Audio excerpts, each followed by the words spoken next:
How are you guys? Very good, thank you. Do you have a good weekend? Very nice, very good. And all set for our show today. I'm going to start by asking Laura a question. Yeah. Did you sleep in on Friday? Like a conscious decision to sleep in on Friday or Saturday? Yeah, I usually do have a little sleeping over the weekend. Yeah, we deserve it. We're up early. They're up even earlier than me.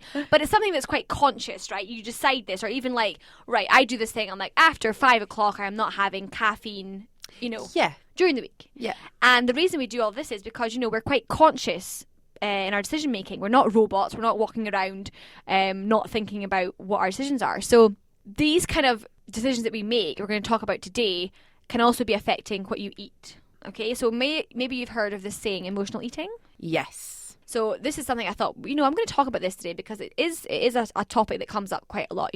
We basically make our decisions based on emotions. So when I said to you there, did you sleep in at the weekend? Why? Because you felt like... Could be you're tired, or you deserve it. Yeah. Probably that you deserve it because I've been up early every other day. Good, and your body needs it as well. So, we make these decisions based on our emotions, and it's a logical part of our brain that sometimes doesn't have much control over the part of our brain that regulates emotions. So that can also go into not just the sleeping thing, but into certain food choices that we make. So we can talk about that today. So it's very difficult for most people, and especially for people who have a tendency to gain weight, to watch what they eat, shall we say, because they can just be based on emotions. They can have a bad day, a stressful day, and they come home and they reach for chocolate.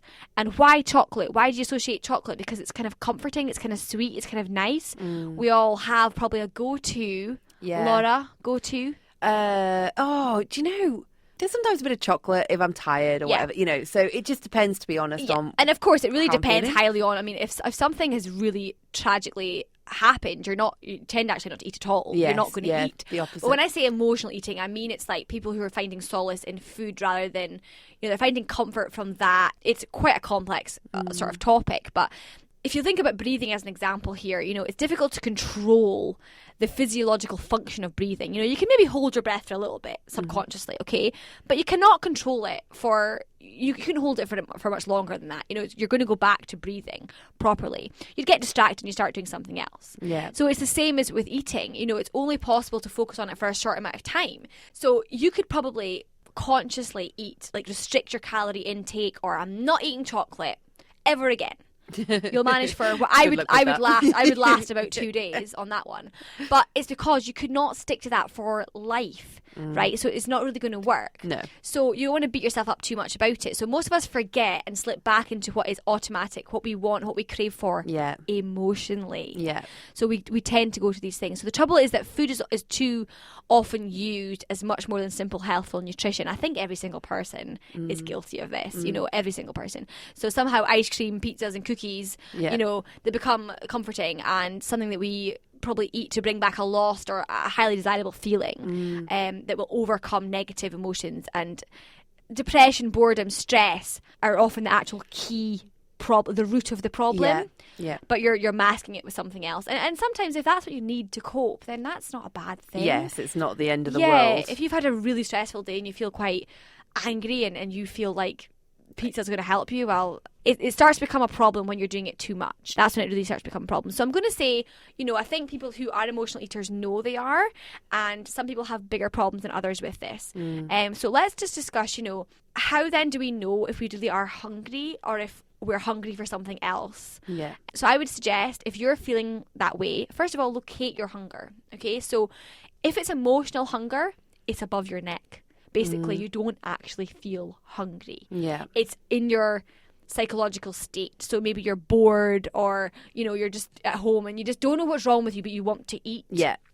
So that's what that is. Emotional hunger is something that comes on suddenly when you may not even be thinking about food at all. One minute you're focused on writing an article or something, and then you're like, I want to eat something, because you're probably looking for a distraction. Yeah, it's like anything but what I need to do. Yes, exactly. So, I've mentioned like why this is a big problem. It's because you might end up eating a bit too much and gaining weight. So just to sort of think about that. So the other thing is that you can also often eat absent-mindedly. So a good example of that is in the cinema. You eat popcorn without you're totally mindlessly eating it. It's a treat. It's the cinema.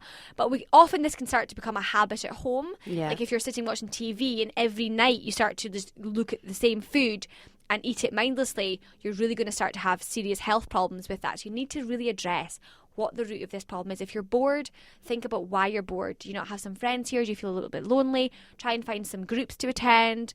Meet some new people, get yourself out there. You'll feel a lot better about yourself. I think in Doha, a place where people are coming and going, you know, or a lot of expats here, it can be lonesome, it can be isolating as well. So it's important to really tap into, see what is happening on the inside, really reflect on what's going on, and try to address any problems that could start to become a long-term problem. Learn to recognise that, you know, real physical hunger does come on gradually over time, and it leaves you quite open to different foods, like maybe I'll have this, maybe I'll have that. You know, you don't really mind. You're not actually thinking really about chocolate or cookies or whatever. You're thinking just you want something probably a bit more nutritious, actually. Exactly. And well, that's quite right. And it often comes, you know, because you haven't had a meal for a few hours now, and it's something you can wait a little bit longer until you decide what you really want to eat. So you really get a handle on emotional eating if you are finding that you have that. Like I've mentioned, identify what the triggers are that are making you eat out of emotion. So you can maybe write a little journal that kind of like details like just a normal day here, and maybe it's the traffic. You know, I'm sure it stresses a lot of us out here, right? Yeah. So maybe it's that. Is there something you can do to make it different, just to distract yourself from that? Or certainly if you're at home and you're bored and you're like, I want chocolate, really ask yourself, you know, how much you want this on a scale of 0 to 10. How much you really want this? How much you really need this? And even if you have one piece, are you going to be satisfied? Probably not. You know, so you really need to start thinking about, is it worth it almost to kind of start that bad habit going? So it's not what's eating you, but rather it's what emotions are driving you to eat. Yeah. So develop other ways to deal with these emotions. Go for a walk and just, you know, talk things over with a friend. Even if that friend isn't here, you know, go on Skype or emails and keep up relationships to keep yourself busy. And it'll pass. Cravings pass. You know, these things, 10 minutes, your mind forgets about it. So distraction is a great tool, absolutely.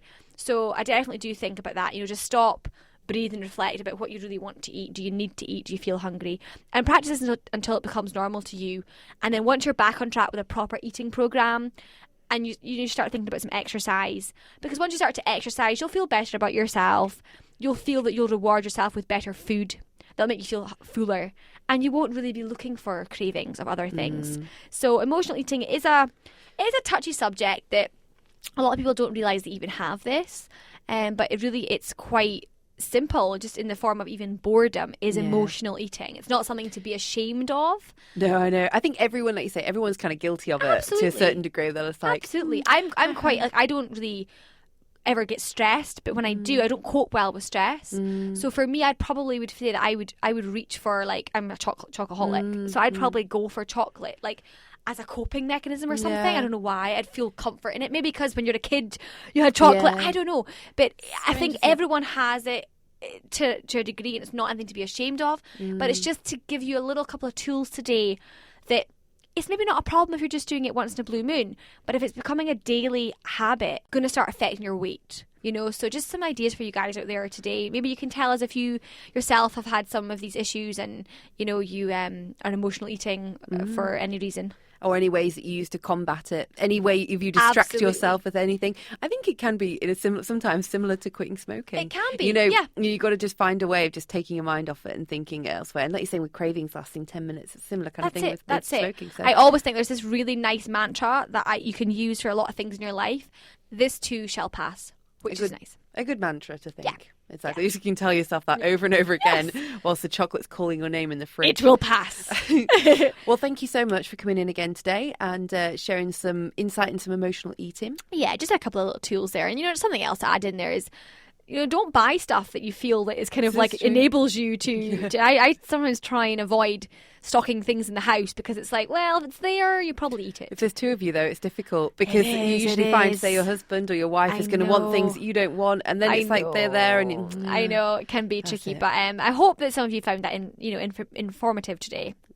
Well, we'll see you again on Wednesday for more. Wednesday. Lovely. Have a good week. Thanks.